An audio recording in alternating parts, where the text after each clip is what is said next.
Ce monsieur est le capitaine Chouchen. C'est la dernière preuve vivante que le GIA est une pure invention des services secrets, puisqu'on lui a donné l'ordre d'aller seconder Jamal Zitouni en 95. Soldat d'élite, instructeur des forces spéciales de l'armée, le capitaine Chouchen fut longtemps un officier modèle.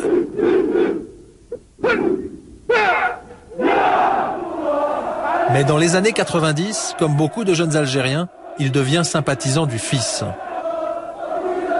En janvier 92, les islamistes gagnent les élections, mais l'armée interrompt le processus électoral.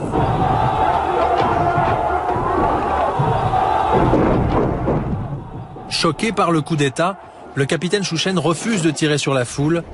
Il est jeté en prison. 3 ans plus tard, la direction de l'armée vient le chercher dans sa cellule et lui propose une mission très spéciale. Au cours de notre enquête, nous l'avons retrouvé dans le nord de l'Angleterre. Pour la première fois devant une caméra, il a accepté de nous raconter ce qui lui était arrivé. Il m'a amené au centre de torture de Ben Aknoun. Et là, le général Kamal Abdelrahman est venu me voir. Et il m'a proposé de travailler avec lui. Le colonel Tartag était avec lui. Premièrement, au début, ils m'ont proposé de liquider les chefs du fils qui avaient pris le maquis.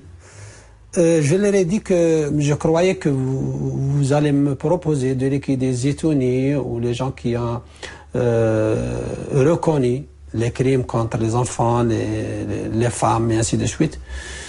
Là, Bachir Tartag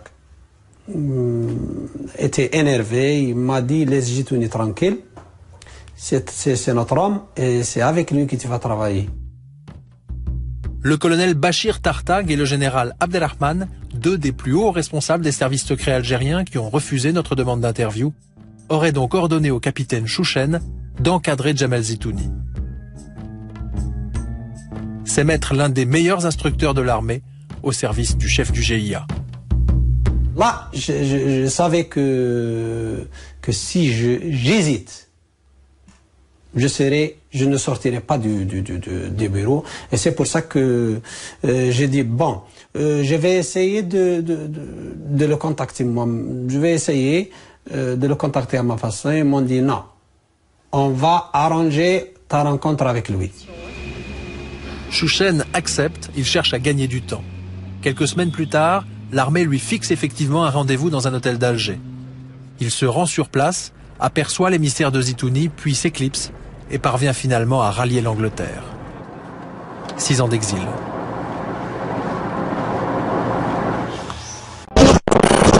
Protégé par l'armée, Zitouni va prendre la tête des GIA en octobre 1994. Pour cet ancien numéro 2 de l'ambassade d'Algérie en Libye, les services secrets algériens ont réussi ce jour-là un coup de maître. Avant Zitouni, c'était l'infiltration. À partir de l'arrivée de Zitouni, c'est la même mise totale des généraux sur les GIA. À partir de cette date, le GIA, qui est censé combattre le régime, retourne sa violence contre la population. Les Algériens ne comprennent plus ce qui se passe. Vous ne pouvez pas expliquer pourquoi on tue une religieuse de 95 ans. Vous ne pouvez pas comprendre pourquoi on met dans le goudron un bébé de 4 ans, de 2 ans. Vous ne pouvez pas, en tant que musulman, en tant qu'un être humain, je dirais en tant qu'individu tout simplement, comprendre pourquoi on éventre une femme enceinte. C'est de la barbarie pure. Il n'y a pas autre chose. C'est pour frapper l'imaginaire. C'est pas autre chose. Donc, il y avait une stratégie, il fallait les gens les frapper dans leurs émotions, il fallait les choquer. Vous voulez le fils, voilà ce qu'ils sont en train de faire. Hein? L'effet escompté, c'était que la population divorce totalement avec l'idéologie islamiste. Bakayoko à la 42e minute, alors qu'on voit du beau monde dans le public, et Gérard Depardieu qui est venu, ainsi que Catherine Deneuve, sous les yeux du président Bouteflika, qui recevra à la fin de la rencontre la délégation marseillaise, ainsi que toute la presse régionale et nationale. Attention à cette première occasion pour... Le soir du match, au lieu d'emmener Deneuve et Depardieu voir les victimes des inondations, Rafik Khalifa leur propose un dîner officiel avec le président Bouteflika. Le lendemain, nos acteurs se retrouvent à la une de la presse algérienne, un bon coup de pub pour le régime. Décryptage de l'opération par un ancien haut dirigeant algérien aujourd'hui dans l'opposition. La stratégie du régime, c'est le trompe-l'œil. C'est la gestion démoniaque des apparences. Il s'agit de montrer que l'Algérie est un pays normal où des acteurs de premier ou deuxième plan peuvent aller se promener sans risque et ainsi montrer à la fois au peuple algérien que son régime est apprécié par les grandes stars du cinéma international et montrer au peuple français que ces stars, ces acteurs, actrices peuvent aller en Algérie qui est un pays totalement fréquentable. Reste à comprendre pourquoi ces stars se sont prêtées à une telle opération de communication. Malgré plusieurs demandes, Gérard Depardieu n'a pas souhaité répondre à nos questions. Ce qu'on sait aujourd'hui, c'est qu'il s'engageait à l'époque dans un business avec Rafik Khalifa en Algérie, racheter des vignes dans l'ouest du pays. Quant à Catherine Deneuve, que faisait-elle dans cette aventure? Contactée, l'actrice française nous rappelle à Canal+. Elle affirme qu'elle s'est rendue en Algérie gratuitement par gentillesse, qu'elle a été contrainte d'assister au dîner officiel avec le président Bouteflika alors que ça n'était pas prévu et qu'elle est contrariée que sa présence ait pu être exploitée politiquement. Rafik Khalifa, lui, est content. Ce jour-là, il a réussi son coup. Les stars, ça marche. Et être fier parce que tu vois que ce peuple résiste malgré tout et tu n'as pas le choix. Tu l'aimes, Bessif.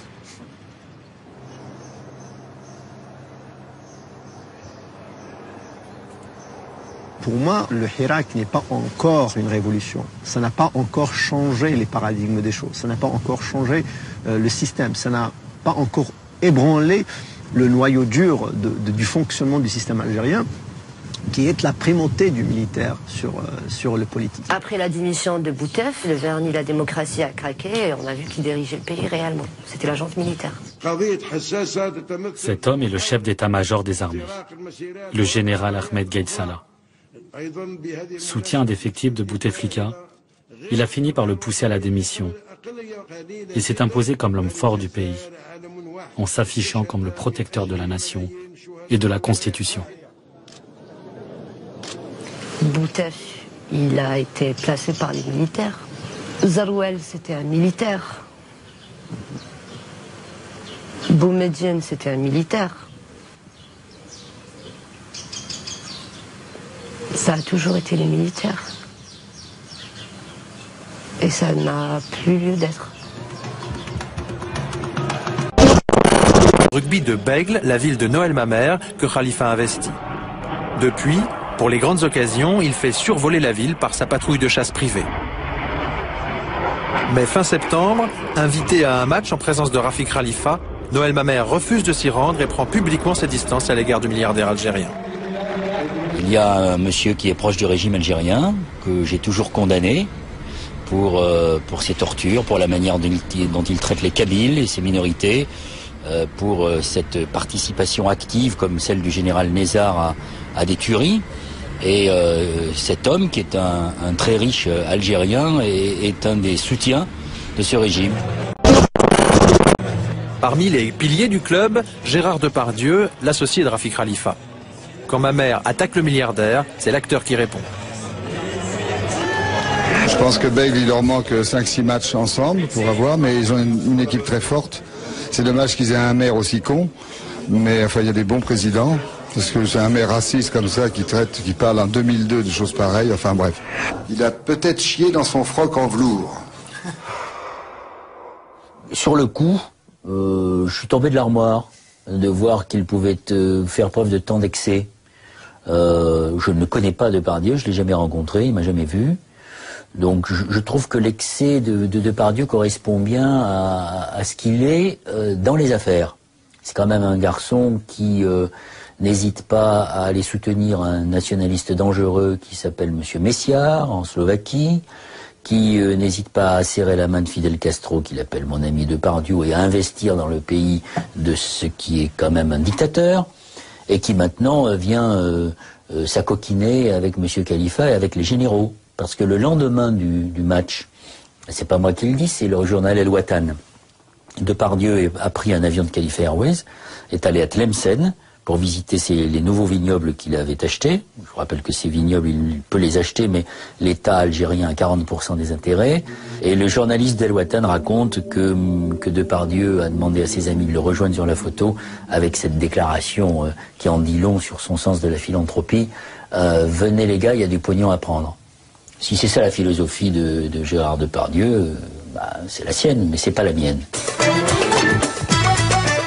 Quelques jours après cet incident, Khalifa TV s'en prend à son tour aux députés français. Actualité, disons-le, pour aujourd'hui, puisque vous aurez remarqué que depuis pratiquement 15 jours, le plus grand escroc, et je le dis et je l'assume, de la politique en France, il a pour nom, on va le citer, Noël Mamère. Charlot notoire, je suis désolé d'employer le terme Charlot parce que Charlie Chaplin, lui, c'était un grand monsieur. Pour tenter d'évaluer l'indépendance de la rédaction à l'égard d'Alger, nous avons regardé comment elle réagissait en cas d'événement embarrassant pour le régime. Premier exemple, le 23 décembre dernier. À la une du quotidien Libération, le témoignage d'un ancien officier de la sécurité militaire qui affirme que les moines de Tibérine, assassinés en Algérie en 1996, avaient été enlevés sur ordre d'Alger. Le soir, la plupart des JT français prennent le scoop au sérieux, mais pas Khalifa TV qui décide de ne pas évoquer l'affaire à l'antenne. Deuxième exemple, le 12 janvier dernier. Pour la deuxième fois en une semaine, des opposants algériens manifestent à Paris. Ce qu'ils dénoncent, c'est la façon dont les manifestations kabyles sont réprimées depuis 2 ans en Algérie. Au printemps 2001, une centaine de manifestants avaient été abattus en quelques semaines par les forces de l'ordre. Sur ces images, tournées par un vidéaste amateur, les gendarmes s'en prennent aux manifestants kabyles avec l'aide de mystérieux civils. Parmi les manifestants abattus, beaucoup sont tués par des tirs tendus des gendarmes.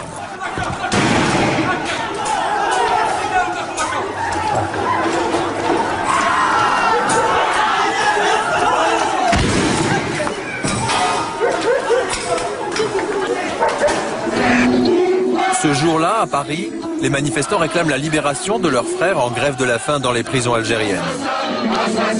Sur la tribune, le ton est très critique envers l'année de l'Algérie en France, une opération soutenue par le groupe Khalifa.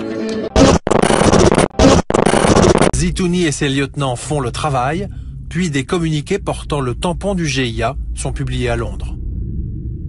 Faire un tampon avec un sigle du GIA ou l'envoyer à Al-Hayat ou à n'importe quelle agence, ça veut rien dire en fait, oui.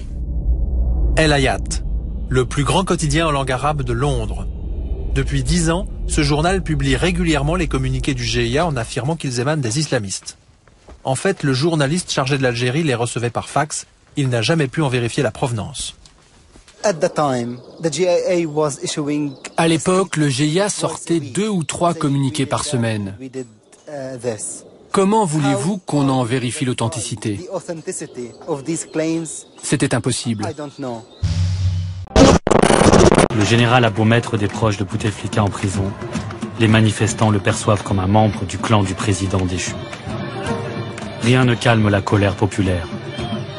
Le chef d'état-major cristallise les rancœurs du peuple et incarne le visage du système algérien. Ahmed Gaïd Salah multiplie les discours en cherchant à briser la révolte.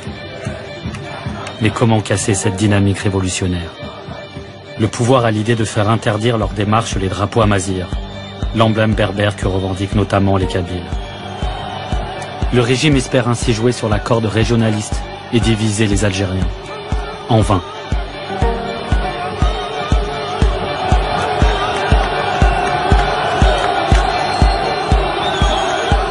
La police se met à arrêter des dizaines de jeunes pour atteinte à l'unité nationale, uniquement parce qu'ils ont osé brandir le symbole berbère. La répression s'accentue. Mais la génération Bouteflika n'a plus peur de se faire embarquer à la moindre contestation et de finir en prison.